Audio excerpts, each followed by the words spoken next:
আমরা যে আলোচনাটা করছি এর সাথে সম্পর্ক হচ্ছে আমরা এখানে কিছু স্বাস্থ্য জ্ঞানের আলোচনা করব। যে জ্ঞানগুলো যদি আপনাদের থাকতো তাহলে আপনারা সুস্থ থাকতেন। ডায়াবেটিস এর মূল কারণ কি? উচ্চ রক্তচাপ এর মূল কারণ কি? হার্ট অ্যাটাকের মূল কারণ কি? ফ্যাটি লিভারের মূল কারণ কি? এরকম 60 থেকে 70টা রোগের মূল কারণ হলো এই ইনসুলিন রেজিস্ট্যান্স। একটা লোক কি করে হার্ট অ্যাটাক হয় সেটা জানতে হবে এই ইনসুলিন রেজিস্ট্যান্সের কারণে। প্রশ্ন হলো আপনি কোন খাবার খাবেন এটা আমরা বুঝবো কিভাবে? আসসালামু আলাইকুম রহমতুল্লাহ। সবাই কেমন আছেন? আলহামদুলিল্লাহ, সবাই ভালো আছেন ইনশাল্লাহ। আলহামদুলিল্লাহ, আল্লাহ আমাদেরকে যে সুযোগ তৈরি করে দিয়েছেন, অর্থাৎ আমাদেরকে তিনি পৃথিবীতে পাঠিয়েছেন এবং তিনি আমাদেরকে জ্ঞান অর্জন করার সুযোগ তৈরি করে দিয়েছেন এবং এই জ্ঞানের ভিত্তিতেই আমরা আশরাফুল মাখলুকাত, সৃষ্টির সেরা। কারণ হজরত আদম আলাইহিস সালামকে যে পরীক্ষা নেওয়া হয়েছিল এবং সেখানে অনেকগুলো বিষয়ের নাম শেখানো হলো এবং ফেরেশতারা উত্তর দিতে পারলো না, তিনি নাম বললেন কারণ আল্লাহ তাকে শিখিয়েছিলেন এবং এর ফলে ফেরেশতাদেরকে সেজদা দিতে বলা হলো মাটির তৈরি আদমকে। মনে আছে সেই ঘটনা? তাহলে আপনাদের যে মর্যাদা, মানুষ হিসেবে আপনাদের যে শ্রেষ্ঠত্ব, তাহলে যার জ্ঞান যত বেশি সেই তত সেরা হবে।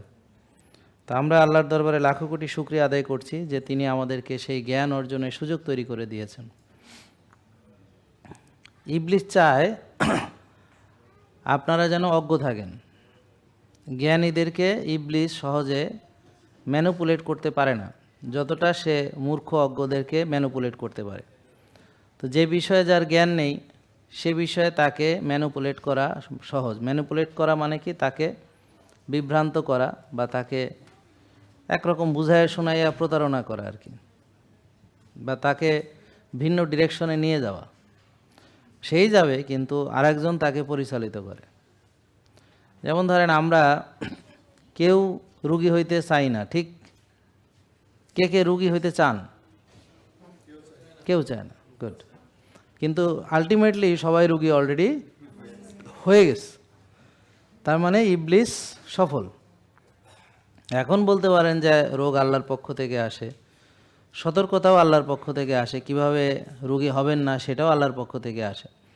তা আপনি যখন সেটাকে মানবেন না, অস্বীকার করবেন অথবা সেটার ব্যতিক্রম চলবেন, তখন আপনি অবশ্যই ক্ষতিগ্রস্তদের দলে নিজেকে দেখবেন। তাহলে আমরা যে আলোচনাটা করছি এর সাথে সম্পর্ক হচ্ছে আমরা এখানে কিছু স্বাস্থ্য জ্ঞানের আলোচনা করব।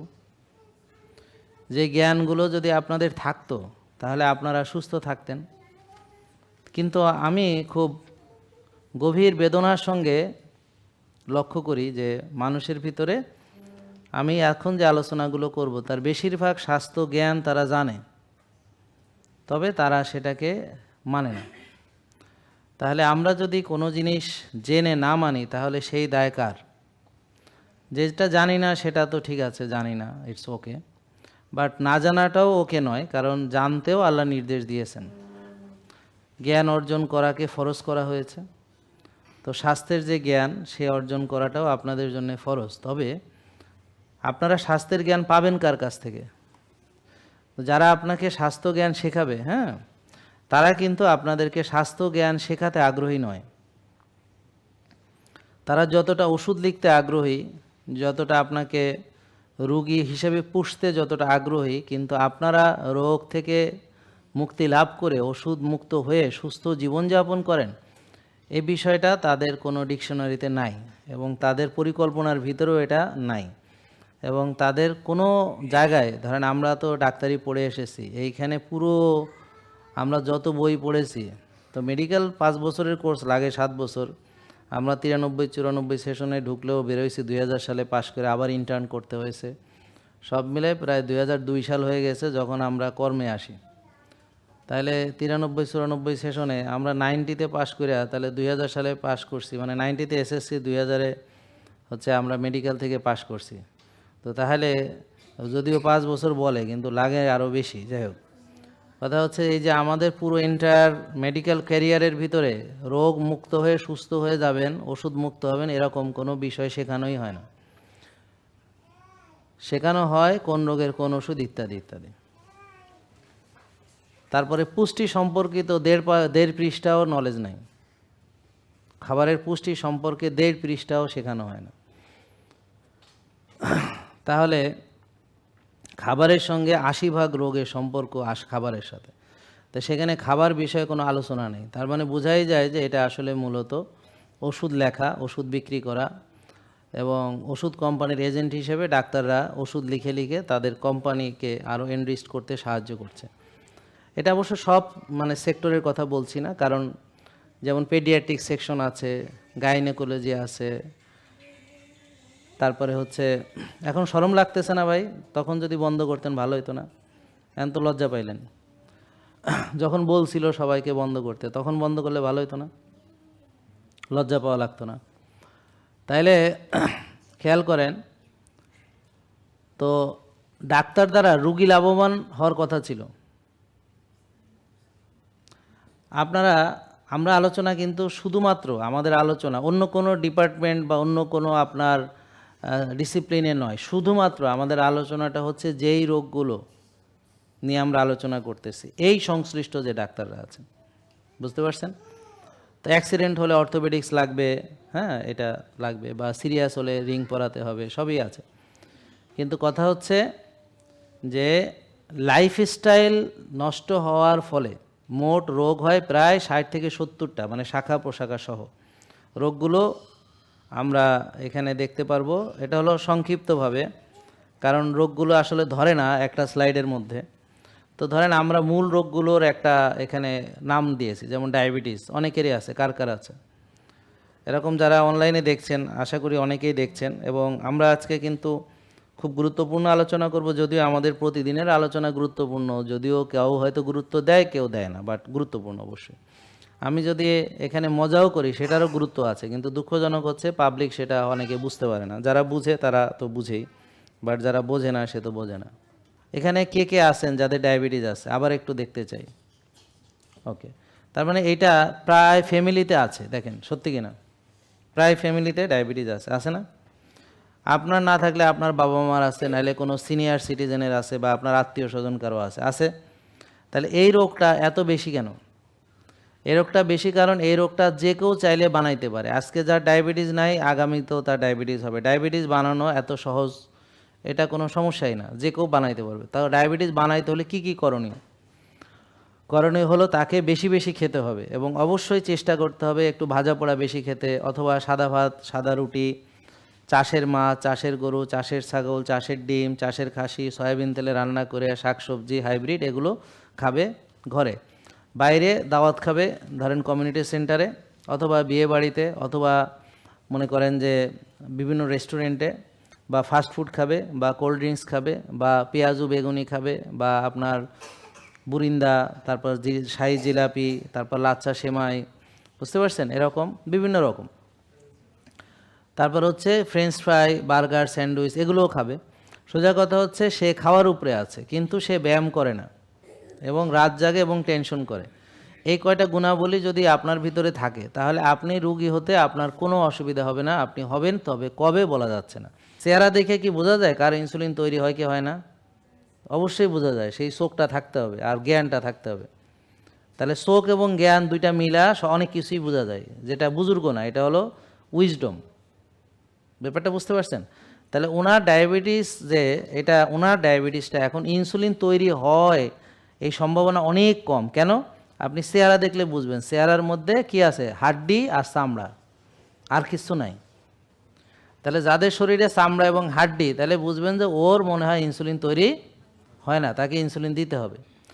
আর যার শরীর নাদুস নুদুস, গবদা গবদা, থলথল্যা, ফানিযুক্ত, অতিরিক্ত ফানি, এবং বুঝতে পারছেন তো কি, হ্যাঁ ফ্যাট, তাদের ধরে নেবেন যে ওর ইনসুলিন বেশি, টাইপ 2।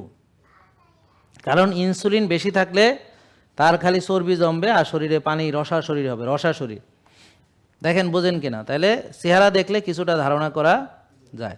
এখন যার ইনসুলিন তৈরি হয় না তাকে বাকি জীবন ইনসুলিন দিয়েই যেতে হবে। তবে কেউ কেউ আছে যাদের বুদ্ধি টুদ্ধি ভালো, মানে টানে ভালো, সিরিয়াস বেশি, এরকম অনেকেই আছে যারা এখন ভালো নিয়মকানুন মেনে তাদের প্যানক্রিয়াস থেকে ইনসুলিন উৎপাদন হচ্ছে।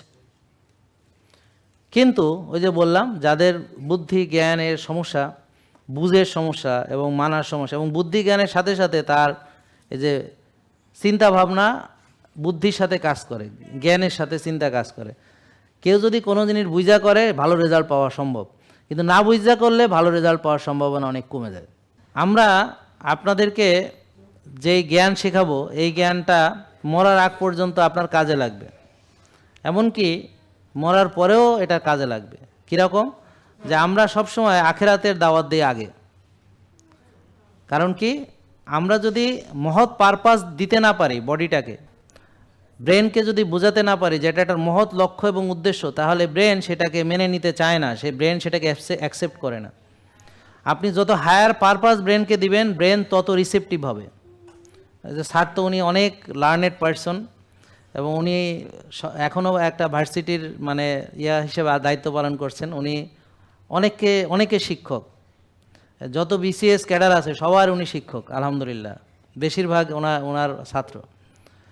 তা এখন উনি ভালো জানেন এটা যে ব্রেনকে পারপাস দিতে হয়। উইদাউট পারপাস ব্রেন কিছু মনে রাখতে চায় না, উইদাউট পারপাস ব্রেন কিছু রিসিভ করতে চায় না। সো হায়ার পারপাস, যত বেশি পারপাস আপনি হায়ার পারপাস দিবেন তত ব্রেন সেটাকে রিসিভ করবে। ব্যাপারটা বুঝতে পারছেন? তো এখন কেন আপনি সুস্থ থাকতে চান? যদি ব্রেনকে বুঝান যে আমি ইবাদত করতে চাই, আমি জান্নাত হাসিল করতে চাই, আমি আখেরাতে সফল হতে চাই, তাহলে এইটা ব্রেন বেশি দ্রুত অ্যাকসেপ্ট করবে। যে আমি সুস্থ থাকতে চাই, আমি সুস্থ থেকে ইবাদত করব। কারণ একজন সুস্থ নাই বলে আজকে নামাজ পড়তে পারে না। এই বোন 7 বছর রোজা রাখতে পারেনি, ডাক্তাররা তাকে রোজা রাখতে নিষেধ করেছে। আলহামদুলিল্লাহ তিনি রোজা রাখছেন। বোন কত বছর ধরে রোজা রাখছেন? এবার রাখছেন, আবার 7 বছর ধরে রাখছেন। আলহামদুলিল্লাহ 7 বছর রাখতে পারেননি, আবার 7 বছর ধরে আলহামদুলিল্লাহ রাখতে পারছেন। কিন্তু সাধারণত আমরা দেখি যে একবার যদি কারো রোজা রাখা বন্ধ হয়ে যায়, এভাবেই সে কবরে যায়। সে আর ওখান থেকে রিটার্ন ব্যাক করতে আর পারে না, সেখান থেকে কাম ব্যাক করতে পারে না, সেখান থেকে সে আর ফিরে আসতে পারে না। এটি হচ্ছে আমরা যেটা দেখি, বাস্তবতা হচ্ছে তাই। কিন্তু বলেন উপায় আছে কি না? উপায় বলেন, উপায় আছে, উপায় আছে, উপায় আছে। কিন্তু এই উপায়টা আমাদের কেউ শেখাচ্ছে না। উপায়টা আমাদের, আজকে আমরা সেই উপায় শিখব, খুব ইম্পর্টেন্ট জিনিস। তাহলে প্রথমে শিখতে হবে যে আমাদের এই 60-70টা রোগের যে রুট কজ, মূল কারণ। বলেন রুট কজ মানে কি? মূল কারণ। ডায়াবেটিস এর মূল কারণ কি? উচ্চ রক্তচাপ এর মূল কারণ কি? হার্ট অ্যাটাকের মূল কারণ কি? ঠিক আছে, ফ্যাটি লিভারের মূল কারণ কি?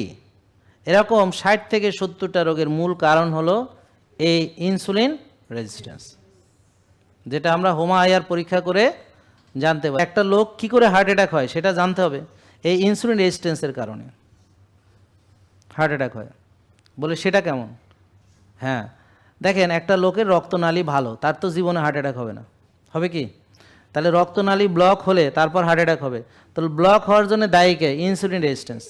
ইনসুলিন রেজিস্ট্যান্স হয়, সেখানে অ্যাথেরোস্ক্লেরোসিস হয়, হতে হতে একটা সময় গিয়ে রক্তনালী ব্লক হয়। ব্লক হতে হতে হতে হতে এক সময় 100% ব্লক পর্যন্ত হতে পারে। তাহলে 100% কি এক রাতে হয়? না, প্রথমে 1%, তারপরে 2%, তারপরে 3%, এইভাবে 100% হইতে অনেক বছর সময় লাগে, অনেক বছর সময় লাগে। কিন্তু আমরা নিজে জানতেও পারি না যে আমার ভিতরে ব্লক তৈরি হচ্ছে। এই যে 30-40 বছর ধরে ভিতরে ভিতরে ব্লক তৈরি হচ্ছে, আমরা কেউ জানতে পারি না। কেন? কারণ আমরা হোমায়ার বা ইনসুলিন রেজিস্ট্যান্স টেস্ট করাই নাই। তো যার হোমায়ার বেশি তার ভিতরে ব্লক তৈরি হচ্ছে, এটা সহজ ব্যাপার।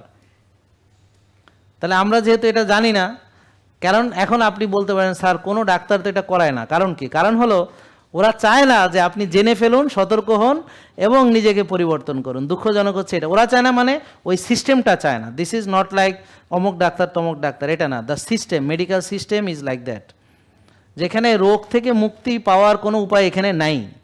যদি কোনো ডাক্তারকে খুব আপনার পরিচিত আপন কাউকেও জিজ্ঞেস করেন যে আমি ভাই এই রোগটা থেকে বাঁচতে চাই, অথবা আমি প্রেশারের ওষুধ ছাড়তে চাই, তোমার কাছে কি বুদ্ধি আছে? এটা জীবনে ভালো হবে না, সারা জীবন ওষুধ খেতে হবে। এমনকি আপনার নিজের সন্তানও এই কথা বলবে, সেও যদি ডাক্তার হয়। তাহলে সে কি বাপ মার খারাপ চায়? না, কারণ সে ওইভাবে তাকে ট্রেনিং করা হয়েছে, মগজ ধোলাই হয়েছে, সে ওই প্রোডাক্ট তৈরি হয়েছে। এই যে ইনসুলিন রেজিস্ট্যান্স মাপলে পরে কি হবে? মাপলে পরে ধরেন এই যে ছেলেটা আসলো 25 বছরের যুবক, ও তো মনে করছে ও সুস্থ, কিন্তু ও এখন থেকে জেনে যাবে যে আমি সুস্থ নই, আমার ইনসুলিন রেজিস্ট্যান্স আছে, মানে হোমা-IR আছে 3 বা 2 বা 2.5, তাহলে আমাকে এটা একে নিয়ে আসতে হবে। তাহলে ও আর রুগী হবে না। এখন যদি আমরা সারা বাংলাদেশের মানুষের, আমি একা জাহাঙ্গীর কবির, আমার কথা কয়জন শুনে? বেশি লোক তো শোনে না, অল্প কয়জন। কিন্তু সারা বাংলাদেশের সকল ডাক্তার মিলে এবং গভর্নমেন্ট থেকে যদি সবাইকে বলে দেয় যে সবার হোমা-IR করা বাধ্যতামূলক এবং এটাকে একে রাখতে হবে, সারা বাংলাদেশে যদি এটা রুল জারি করে, তাহলে 90% রোগ চলে যাবে। তাহলে কি হবে? তাহলে ডাক্তারদের কি হবে, তারপরে হাসপাতালের কি হবে, ওষুধ কোম্পানির কি হবে, একবার কল্পনা করে দেখেন। তো এই জন্যে এটা করবে না কোনো গভর্নমেন্ট, এটা কেউ করবে না। এবং যদি কেউ কোনো দিন করে, যেমন এখন আমেরিকা এটা নিয়ে কথা বলা শুরু করছে, আপনারা আমার ভিডিও রেগুলার না দেখলে বঞ্চিত হবেন নলেজ থেকে এবং নিজেদের কল্যাণ থেকে। আমার কথাটা যদিও শুনতে আপনাদের মনে হইতে পারে আমি বাড়ায় বলতেছি, আসলে 100% সত্য, হয়তো আপনি বুঝতে পারতেছেন না। আপনি যদি আমার ভিডিও না দেখেন, আপনি জ্ঞান এবং নিজের কল্যাণ থেকে বঞ্চিত হবেন। কারণ আমি অলরেডি ওই যে ডক্টর ম্যাককেরি, উনি হচ্ছেন FDA কমিশনার বর্তমানে আমেরিকার। তো ওনার যে সাক্ষাৎকার, উনি সাংবাদিকদের প্রশ্নের উত্তর দিয়েছেন, আমি সেটার বাংলা তর্জমা করে আমি একটা ভিডিও অলরেডি আপলোড করেছি। সেখানে আপনারা কে দেখেছেন ভিডিওটা? আপনি একজন, ওই যে আর কেউ নাই, ওই তুমি দেখছো?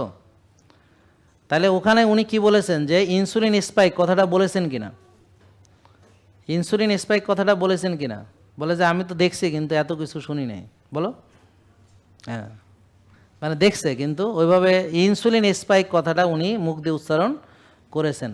কিন্তু আপনি কোনো আমাদের পৃথিবীর, আমাদের বাংলাদেশের কোনো ডাক্তার এত যে ওনারা ওই মানে বিভিন্ন অনুষ্ঠান করেন রোগ বিষয়ক বা বিভিন্ন, আপনি তাদের মুখ দিয়ে উচ্চারিত হয়েছে ইনসুলিন স্পাইক, এরকম আপনার কানে জীবনে প্রবেশ করেছে? করবেও না। তাহলে কোন খাবারে ইনসুলিন স্পাইক কেমন হয় এটা না জানলে আপনারা সবাই রুগী থাকবেন, কোনোদিন ভালো হওয়ার উপায় খুঁজে পাবেন না। এটা হলো বাস্তবতা, এটাই হলো সত্য। জিনিসটা কঠিন না, জিনিসটা সহজ, কিন্তু এই সহজ জিনিসটা না জানলে তো কঠিন ভাই। আমি গাড়ি জীবনে চালাই নাই, এখন আমার কাছে গাড়ি চালানো কঠিন, আর যে রেগুলার চালাইছে কয় বেটা গাড়ি চালানো বিষয় হলো 4 চাকার, সাইকেল চালানো না কঠিন হইতে পারে, এটা ব্যালেন্স করার দরকার আছে। গাড়ি তো খালি তুই এসকেলেটারে পাড়া দিবি আর ডাইন বাই কাটবি আর ব্রেক করবি, শেষ ঝামেলা নাকি? এখন যে চালায় নাই এর কাছে তো এটাই কঠিন। দেখা গেল ব্রেকে পাড়া না দিয়ে সে এসকেলেটারে পাড়া দিছে, ঢইলা মেলা চলে গেছে। এরকম ঘটনা প্রায়ই ঘটে। নতুন গাড়ি চালাইতে যাইয়া যখন নার্ভাস হয়েছে, যখন ব্রেকে পাড়া দিছে এসকেলেটারে পাড়া, একদম গাড়িও ভসকায় গেছে বা কাউরে ডইলে নিয়ে চলে গেছে। এই জন্য নলেজ না থাকলে কঠিন সব কিছু। তাহলে নলেজটা কি, যে এই ইনসুলিন বাড়িয়ে ফেলে বা ইনসুলিন রেজিস্ট্যান্স বাড়ায় কোন কোন খাবার, মাত্র 3টা ইনফরমেশন জানলে আপনি নিজেকে ইনসুলিন রেজিস্ট্যান্স থেকে বাঁচাতে পারবেন। টেনশন করলে ইনসুলিন রেজিস্ট্যান্স বাড়ে, রাত জাগলে বাড়ে, আর বেশি খাইলে বাড়ে, এই তো শেষ। বেশি খাইলে বাড়ে। এখন কথা হলো, যাদের ইনসুলিন রেজিস্ট্যান্স অলরেডি হয়ে গেছে তারা যদি অল্প খায় তাও এটা বাড়ে। কিভাবে বাড়ে? কারণ সে অল্প খেলেও ভাত খেলে বাড়ে, রুটি খেলে বাড়ে, ফল খেলে বাড়ে, দুধ খেলে বাড়ে, আর শাকসবজি, মাছ, মাংস, ডিম খেলে বাড়ে না। তাহলে ডাক্তাররা আমাদেরকে কি বলবে তখন? বলবে যে তুমি ডিমের কুসুম খাবে না, কারণ ডিমের কুসুম খেলে ইনসুলিন রেজিস্ট্যান্স বাড়ে না। কিন্তু ভাত খেলে বাড়ে, বলবে ভাত খাও। তারপর রুটি খেলে বাড়ে, বলবে রুটি খাও, তবে গরুর মাংস খেয়ে না, কারণ গরুর মাংস খেলে ইনসুলিন রেজিস্ট্যান্স বাড়ে না। আমার কথা বুঝতে পারছেন? দুধ খেলে বাড়ে, বলবে দুধ খাও। আর খাসির মাংস খেলে বাড়ে না, বলবে খাসির মাংস খেও না। বুঝতে পারছেন? বিস্কিট খেলে বাড়ে, তো বিস্কিট খাও, মুড়ি খাও, চিড়া খাও, বইয়ে লেখা আছে। আমি কি দেখে দেখে বলবো নাকি? এই যে বইয়ের মধ্যে আছে, এই যে 1600 ক্যালোরির একটা চার্টে দেখেন, সকাল 7টা 8টা বাজে রুটি, তারপরে আবার 11টা বাজে মুড়ি বিস্কিট খই, তারপরে আবার আপনার হচ্ছে 2টা 2:30 বাজে আবার হচ্ছে আপনার ভাত ডাল মাছ মাংস শাকসবজি, আবার বিকেলের নাস্তায় ফল বা অন্য কিছু, তারপরে রাত 8টা 9টায় আবার হচ্ছে ডাল মানে রুটি, তারপরে হচ্ছে মাছ মাংস শাকসবজি, এবং ঘুমানোর আগে 11টা বাজে দুধ। তাহলে বারবার খেলে ইনসুলিন রেজিস্ট্যান্স বাড়ে, এই জন্য ডাক্তাররা বলে তুমি বারবার খাও। তারপরে ভাত রুটি ফল দুধ খেলে বাড়ে, এই জন্যে বলে যে তুমি ভাত রুটি ফল দুধ বেশি বেশি করে খাও। কিন্তু ডিমের কুসুম খেলে বাড়ে না, এই জন্য বলে কুসুম ফালায় দাও। তারপরে চর্বি খেলে বাড়ে না, বলে চর্বি খাবা না। ঘি খেলে বাড়ে না, বলে ঘি খাওয়া যাবে না। তাহলে ডাক্তাররা ঠিক এই ইনসুলিন রেজিস্ট্যান্স বাড়ায় যেইসব কারণ সেগুলোকে বলবে করো। যেমন ফ্যাটি লিভারের রোগীকে বলবে চর্বি খাবা না, কিন্তু চর্বি খেলে ফ্যাটি লিভার বাড়ে না। ফ্যাটি লিভার বাড়ে মাছ মাংস ডিম শাক সবজি এগুলো খেলে বাড়ে না। বাড়ে কি? বাড়ে হচ্ছে ফলমূল খেলে। তো বলবে ফল খাও, বলবে ফল খাও, কারণ ফল খাবা না। ফল হচ্ছে ফ্রুক্টোজ, সবচেয়ে বেশি ফ্যাটি লিভারের জন্যে পয়জন হলো ফ্রুটস, কারণ ওখানে মধু হলো পয়জন ফ্যাটি লিভারের জন্য। বলে এইটা কেমন কথা বলেন? হ্যাঁ, কারণ fructose, high fructose corn syrup, fructose fatty লিভারের জন্য মেজরিটি দায়ী হলো ফ্রুক্টোজ। তো তাকে ফ্রুক্টোজ খেতে বলবে, কিন্তু নিষেধ করবে তেল খাইতে। আর আমার রোগী যারা ফ্যাটি লিভার থেকে ভালো হয়েছেন তেল খেয়ে ভালো হয়েছেন। কত বছর ধরে জানেন ফ্যাটি লিভার? আজকে 1 বছর। 1 বছর। তো ডাক্তারের পরামর্শে তেল খাওয়া বন্ধ করে দিয়েছেন? না, ডাক্তার বলছে যে কোনো তেল চর্বি জাতীয় জিনিস গরুর মাংস এগুলো খাওয়া যাবে আচ্ছা, খান নাই তো আপনি? না, খাইনি। খায় ভালো হয়েছে লিভার? না। ব্যাস যান বসেন, এইটাই বসেন, ঠিক আছে। কথা তো এইটাই, মানে সোজা কথা হলো আমি উপদেশ মাইনা ভালো হয়েছি কিনা, ভালো হয়েছি না, তাহলে এই উপদেশ দিয়ে আমি কি করুম? এখন ওনারা এই উপদেশ দিল কেন? কারণ ইনসুলিন রেসপন্স ওনারা জানেন না, ওনাদেরকে ইনসুলিন রেসপন্স পড়ানো হয় নাই, আমাকেও পড়ানো হয় না। এমবিবিএসে কোনো ইনসুলিন রেসপন্সের কোনো কাহিনী নাই। কোন খাবারের ইনসুলিন রেসপন্স কত বা ইনসুলিন ইন্ডেক্স নাই, বইয়ে নাই, তো জানবে কি করে? আমার এখানে যত পুষ্টিবিদ আছে, এছাড়া আমি যখন পুষ্টিবিদদের সাথে প্রোগ্রাম করছি, একসময় তো আমারে নিয়ে তাদের মাথা ব্যথা শেষ ছিল না। এখন তারা একটু টায়ার্ড হয়ে গেছে, কারণ বুঝছে যে এর থামানো আমাদের পক্ষে সম্ভব না। তো এই জন্যে তারা এখন একটু মানে হয়েছে। তা এখন কথা হলো, যেই উপদেশে কাজ করে না সেই উপদেশ সবাই কায়মনোবাক্যে ফলো করে। কেন জানেন? কারণ আমার নলেজটা, অরিজিনাল নলেজটা আমার মাথার মধ্যে নাই। তাহলে কোন খাবারের ইনসুলিন রেসপন্স কি আমি জানি না। টিজি সরাসরি ফ্যাটি লিভারের সাথে সম্পৃক্ত, টিজি ট্রাইগ্লিসারাইড। তাহলে ট্রাইগ্লিসারাইড কিসে বাড়ে? ভাত খাইলে, রুটি খাইলে, ফল খাইলে, দুধ খাইলে, চিনি খাইলে,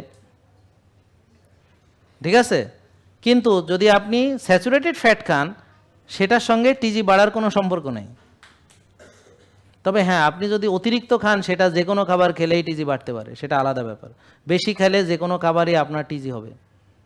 আমার কথা বুঝতে পারছেন? বেশি খাওয়া কোথাও নাই, আমাদের পবিত্র কোরআনেও নাই, হাদিসেও নাই, কোথাও বেশি খাইতে, সীমা লঙ্ঘন করতে আল্লাহ সবখানে নিষেধ করছে। আর রাসূল সাল্লাল্লাহু আলাইহি ওয়াসাল্লাম তো বলেই দিয়েছে যে তোমরা সুস্থ থাকতে হইলে 1 ভাগ খাবার খাবা, আর 1 ভাগ পানি খাবা, আর 1 ভাগ ফাঁকা রাখবা, ঠিক আছে। তো বেশি খাওয়া পৃথিবীর কোথাও নাই। তাহলে আমরা যে 6 বেলা খাচ্ছি, এটা বেশি খাওয়া না? আমার ক্ষুধা লাগে নাই, তাও সকালে উঠে খাচ্ছি, এখনও খাওয়ার রুচি আসে নাই। এরপর আবার নাস্তা করতেছি, আবার দুপুরে খাইতেছি, তখন ক্ষুধা লাগে নাই। এখন এই যে আপনারা 6 বেলা খাইছেন, আজকে রোজা রাখছেন নি আপনারা? সবাই রোজা? সবাই? আচ্ছা, তাইলে এই যে সকাল থেকে যে খাওয়া দাওয়া বন্ধ এবং ইফতারের আগে যে খাবেন না, তো আপনারা মইরা যাওয়ার কথা। কারণ বাইসা থাকতে হলে 6 বেলা খাইতে হবে, বইয়ে লেখা আছে।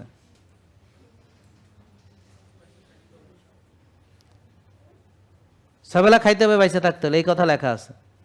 সুস্থ থাকতে হলে 6 বেলা খাইতে হবে, এই কথা লেখা আছে। তা এখন রমজান মাসে তারা কি করে জানেন? ডায়াবেটিস রোগীদের ডায়াবেটিসের ওষুধ কমাইয়া দেয়, ইনসুলিনের ডোজ কমাইয়া দেয়। কারা?